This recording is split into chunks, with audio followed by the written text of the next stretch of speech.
করছো তুমি?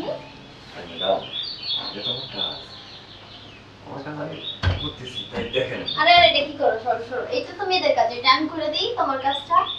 না সাহেব দেখে ফেললে সমস্যা আছে। আরে কিছু হবে না, তুমি দাও, বাবা দেখবে না, ছাড়ো না। আরে দাও না, এটা তো মেয়েদের কাজ, এটা আমি করে দিব, পারবো বলছি তো। ঠিক আছে ম্যাডাম, আপনি যান, আপনি লেখাপড়া করেন, লেখাপড়া দরকার আছে। বাবা আপনাকে নিয়ে অনেক স্বপ্ন দেখে। আরে কিছু হবে না। না দেখে ফেলবে আবার। আরে দেখে ফেললে আমার সমস্যা হবে। যান ম্যাডাম। তুমি এমন কেন করতেছো? ম্যাডাম আপনি যান।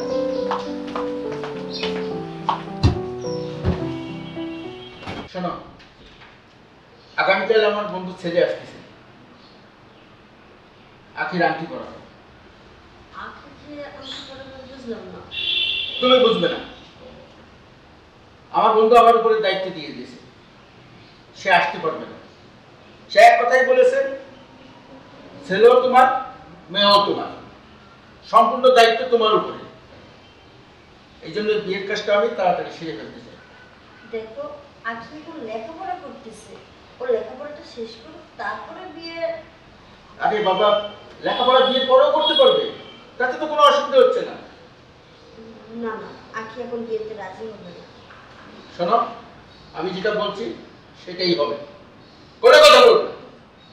দেখো, ওর সামনে এক্সাম, তুমি বোঝার চেষ্টা করো। এই সময় যদি ওর বিয়ে হয়ে যায়, তাহলে পরীক্ষাতে রেজাল্ট ভালো হবে না। রেজাল্ট ভালো হবে না খারাপ হবে সেটা আমি বুঝবো। একবারই তো বলেছি, বিয়ের পরে লেখাপড়া শিখালাই যেতে পারবে, তাতে কোনো অসুবিধা নেই।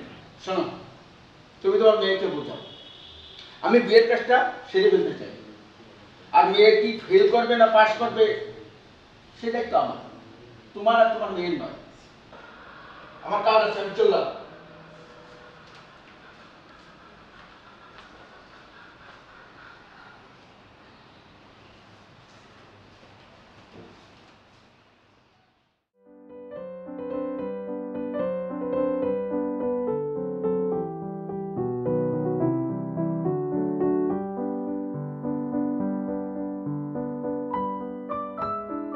আখি, হ্যাঁ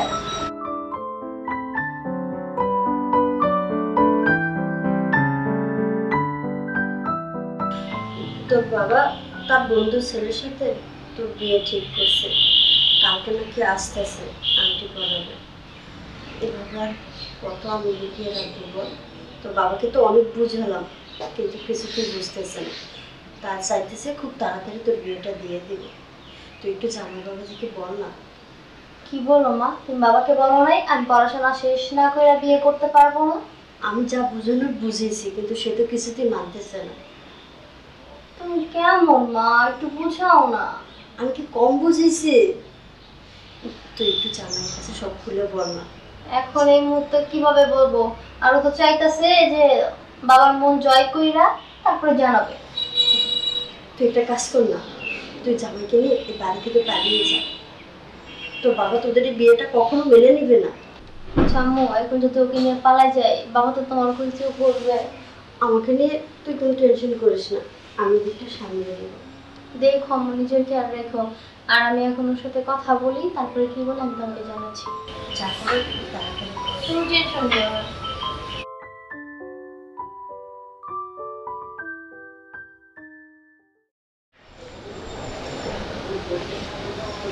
কি গো, তুমি এখানে দাঁড়িয়ে আছো?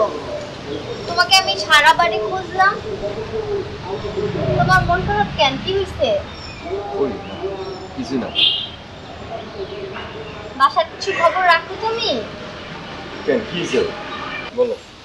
আমার বাবা তার বন্ধু ছেলের সাথে আমার বিয়ে ঠিক করেছে। আগামীকাল আমার আংটি পরাতে আসবে, এখন তুমি কিছু করো। শুনো, এটা বললে হলো, তুমি আর আমি স্বামী স্ত্রী। তোমার বাবা যতই তার বন্ধু ছেলের সাথে তোমার বিয়ে ঠিক করে না কেন, তার আগেই তোমাকে আমি এখান থেকে নিয়ে যাবো। এটা তুমি টেনশন করো না। আমার খুব ভয় করতেছে। আম্মু অনেক বেশি টেনশনে আছে আমাদের বিষয়টা নিয়ে। শুনো, ভয়ের কোনো কারণ নেই। তোমার জন্য যদি আমি কাজের ছেলে হিসেবে আসতে পারি এখানে, তোমাকে আমি কতটুকু ভালোবাসি। তোমাকে আমি এখান থেকে নিয়ে যাবো, এটা নিয়ে তুমি কোনো টেনশন করো না। সত্যি বলতেছো? হ্যাঁ সত্যি বলছি বাবা, যাও। আজকে ওর বাবাকে সব কিছু খুলে বলবো যে আমরা দুজন স্বামী স্ত্রী আজকে সব প্রকাশ করবো। কই গো, তোমার কাছে এক গ্লাস পানি ছিলাম না?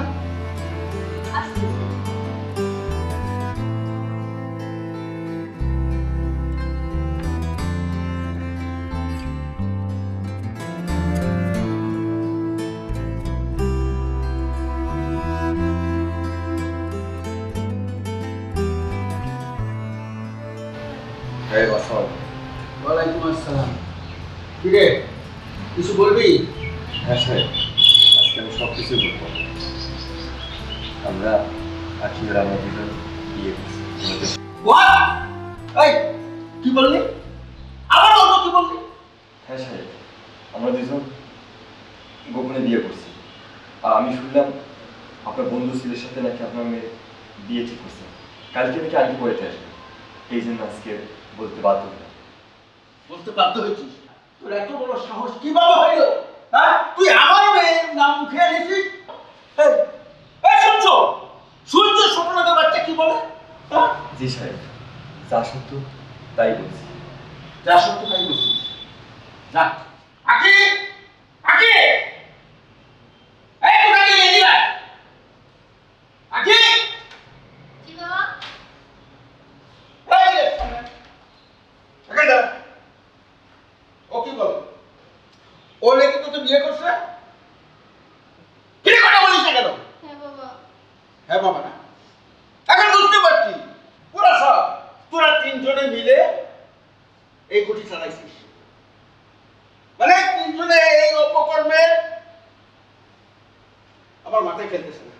এখন তোকে কি করতে মনে চাচ্ছে আমার মাথায় খেলতেছে না।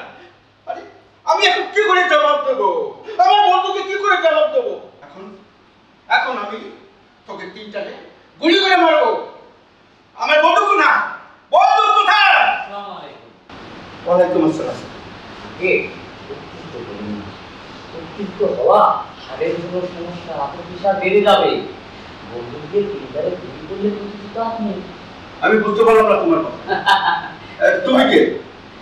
আমি মনে করতে পারেন আপনি একজন পরমা। আমি আপনার জামাইয়ের বন্ধু। জামাইয়ের বন্ধু? আমাকে গুলি করে মারবেন না, একটু কথা শুনেন, তারপরে গুলি করার পরে অসুবিধে না।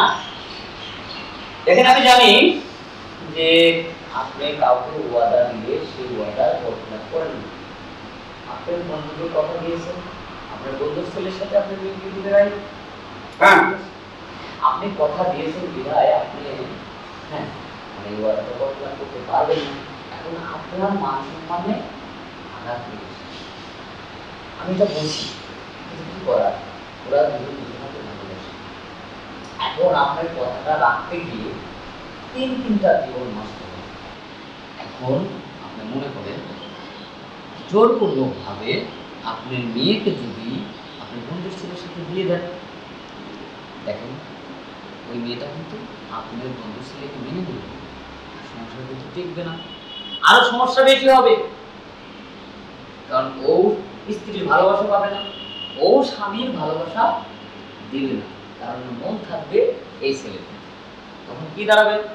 আরো সমস্যা বেশি হবে। তার চেয়ে ভালো হয় কি আঙ্কেল, আপনি ওদের স্বামী স্ত্রীর বিষয়টা মেনে নিন। আর যাকে আপনি চাকরের ছেলে ভাবছেন, ও কিন্তু চাকরও না, চাকরের ছেলেও না।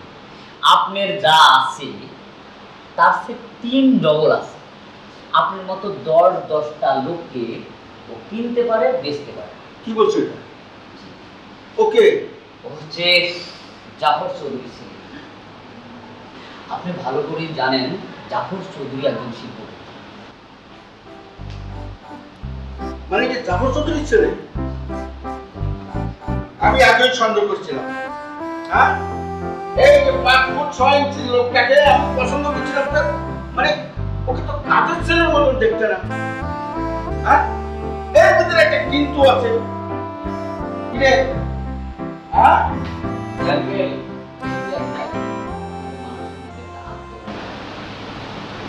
আপনার ভিতরে একটা কাজ করবেন। যাই হোক আঙ্কেল, তাহলে কি আমরা এখন ধুমধাম বিয়ের একটা আয়োজন করলে যেহেতু বিয়ে সাথে আগে হয়ে গেছে, তো লোকজন জানানোর জন্য আবার নতুন করে না হয় একটা আয়োজন হয়ে যাক। হ্যাঁ বাবা, তুমি আমার চক্ষুটা খুলে দিছো। আর দেরি নেই, দেখো আমি কি করি।